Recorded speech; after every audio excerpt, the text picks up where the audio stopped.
Hey everybody, my name's Ryan Gaul. And I'm Matt Catanzano. We have real people with first-hand ghost stories who are going to zoom in with us, and they're going to tell us the story, and we're going to listen to the story. Because, Ryan, what do we love? We love ghost stories.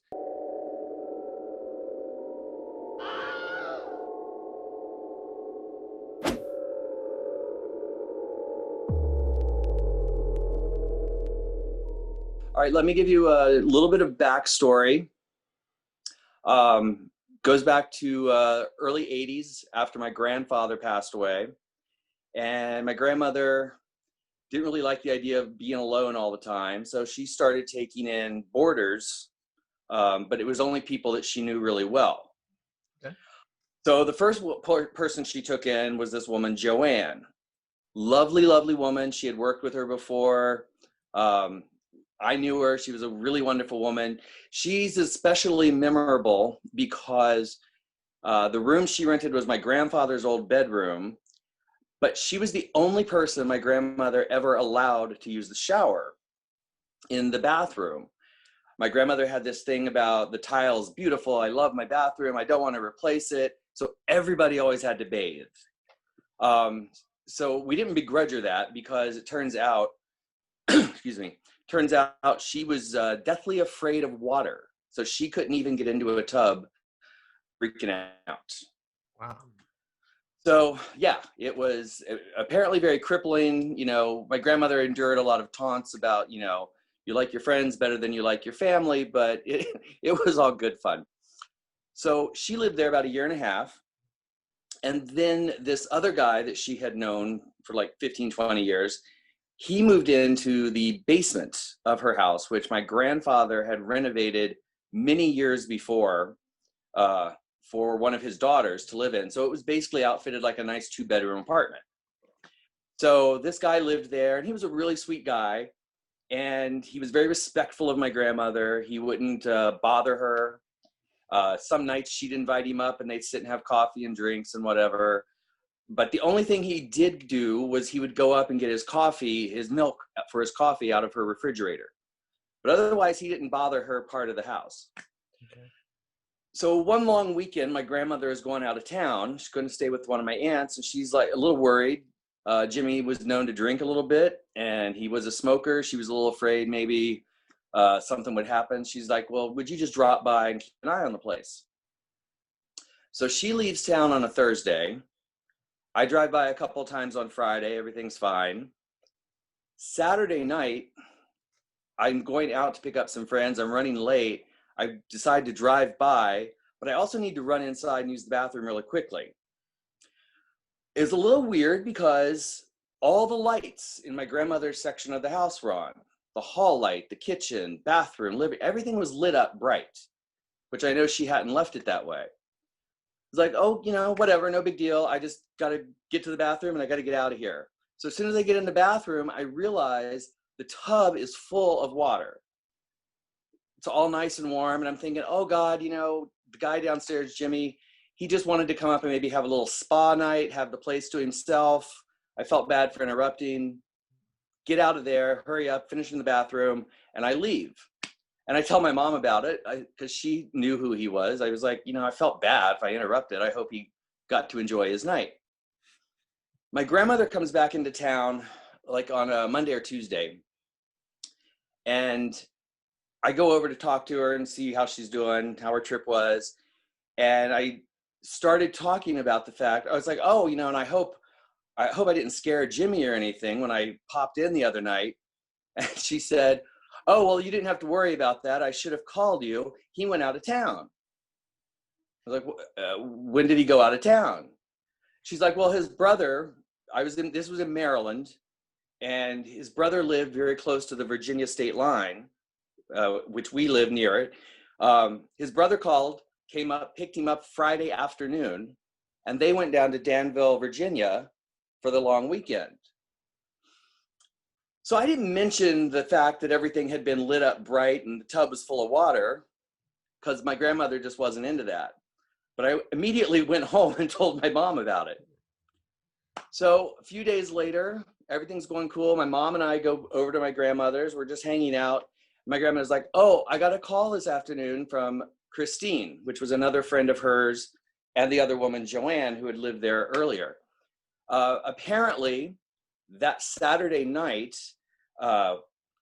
Joanne had moved to like Pennsylvania or somewhere, and she had run off the road in a storm, and she had drowned in a ditch. About the same time, I was in the house with a tub full of hot water, an empty house.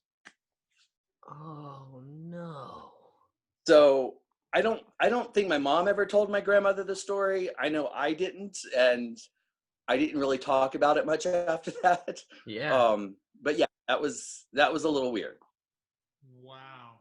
And I'm gonna lean out and get my wine because I needed to calm myself before you guys got me into that, because I haven't told that for a long, long time. Oh, I have goosebumps so hard right now. I like, ugh. Dave, that's wild.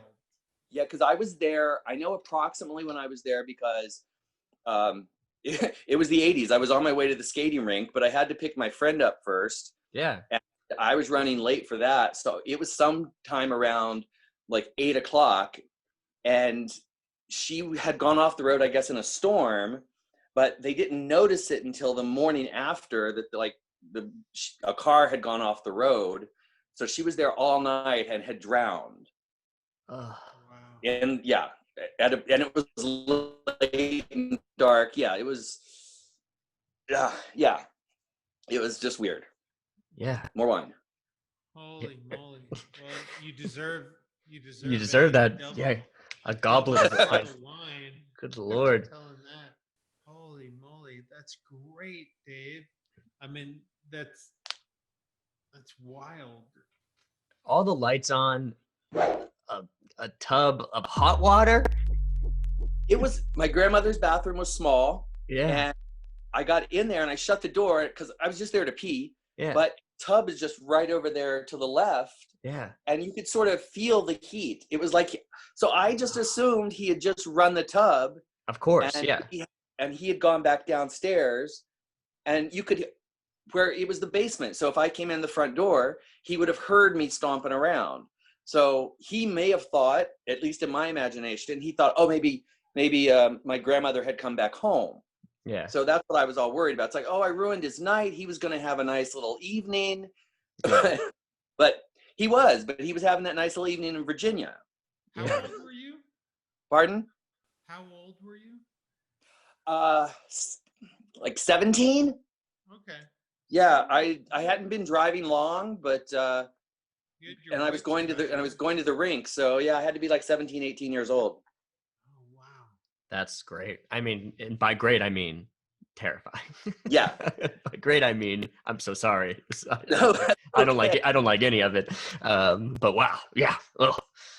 Well, there's been other small things that have happened, and I'm a believer in it.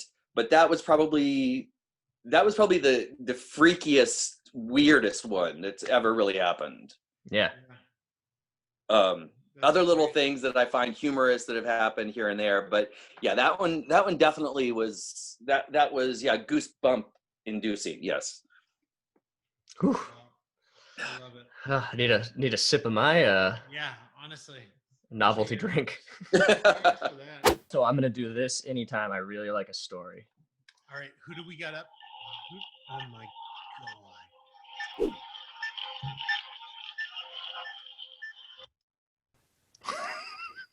All right.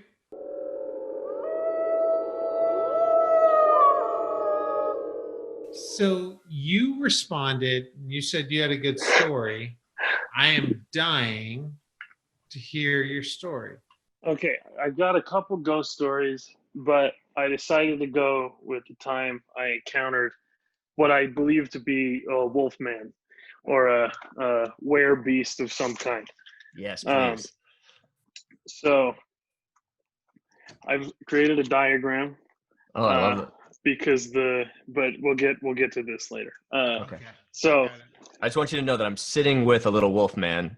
oh, great. So I'm very That's excited very, for this story. it'll be very This will be good. Can This will we be good for define, me. before we even go forward with this, can we define what a Wolfman is? Well, that's a Wolfman. Okay, so the Wolfman, the Wolfman is a man who, when it becomes a full moon, turns into a wolf. The issue is that I don't know if there was a full moon on this particular night. So whether or not it was a tried and true werewolf is debatable, but it could have been a dog man or perhaps a skinwalker of some kind. But or just like a weird dude. But we'll maybe we'll discover tonight what it was. Yeah. Got it. Even a man who is pure of heart and says his prayer by night can Yes. be a wolf when the wolf band grows. I'm on In the board moon. either way.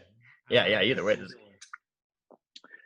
Okay, so this takes place with my friend Chris and I when we were about 16, probably. And so we lived in Ogden, which is rural-ish, not like super rural, but we were in the most rural part of town, I would say, up near the mountains. And up at the end of this long stretch of road, they were building a house, and there was one house a ways down the street, but not quite, not within, a close range at all. So we're fairly isolated at the end of this road. I think there's a whole like subdivision there now, but back then it was just this one shell of a house that was being built. And when we were there, they had the whole facade, or I don't know, the boards, they had all the wood up, whatever whatever the technical term for that is. So they have they have sort of the husk of the house built. And so we're like bored and 16 and driving around. We're like, let's drive up to that house and see what's going on. So we go up and hang out at the house, and there's a backhoe in the backyard area. So we're like, and the doors are open. So we get inside the tractor and like take photos and stuff, and we're just goofing around. And at this point, it's just after sunset. So it's dusky type weather. And this is where the diagram will come in. So there's a hill. So here's the road. Here's where we parked our car. There's a hill down to the house right here. This looks like the front of the house, but really it's the back of the house.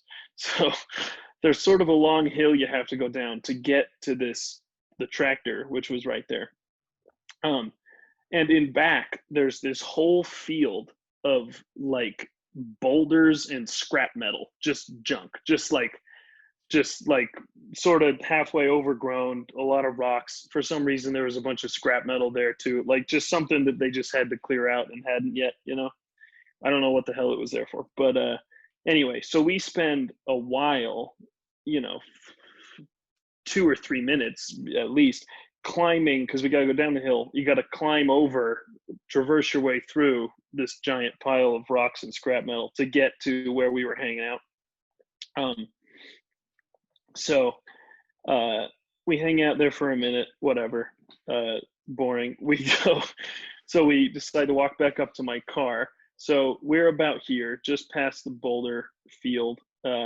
We go back out around, start to go up the hill.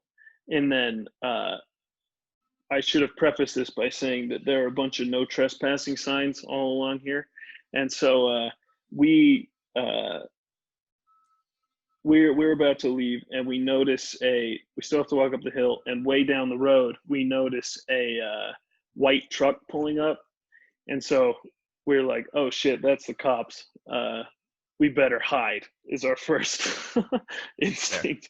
So Christian runs this way back over to where we were. I run down the other side of the hill into this like ravine that's right here. So there's a hill on this side, a hill on this side, and a ravine right here. And then down here is just an open field. Okay. And so I run back down the hill into this ravine away from the house. I don't know where Chris is at this point. So I'm right here, and the car, the white truck that we thought was the cops, gets up and turns around and leaves. It was just somebody, who knows. So that was nothing. But anyway, now we're separated. So I'm down here. I don't know where Christian is, but I hear Jackson, Jackson. And I'm trying to see where it's coming from. It sounds like it's coming from up here. And I'm like, that has to be Christian, right? And so I'm looking around. I can't see him. And all of a sudden I hear a branch break or something rustle behind me. And I thought I was alone. So I turn around and there's a whole herd of deer standing in the field down here. At least 15 of them, 10 or 15, 20, who knows. But a bunch of deer down here, right? I turn around and see them. At the same time I turn around, they look back up here and bolt. So I'm like, what the hell are they looking at? I turn around and see what at the time I think must be Christian sprinting through the rock and scrap metal field at superhuman speed. Like, I mean, at a full-on sprint.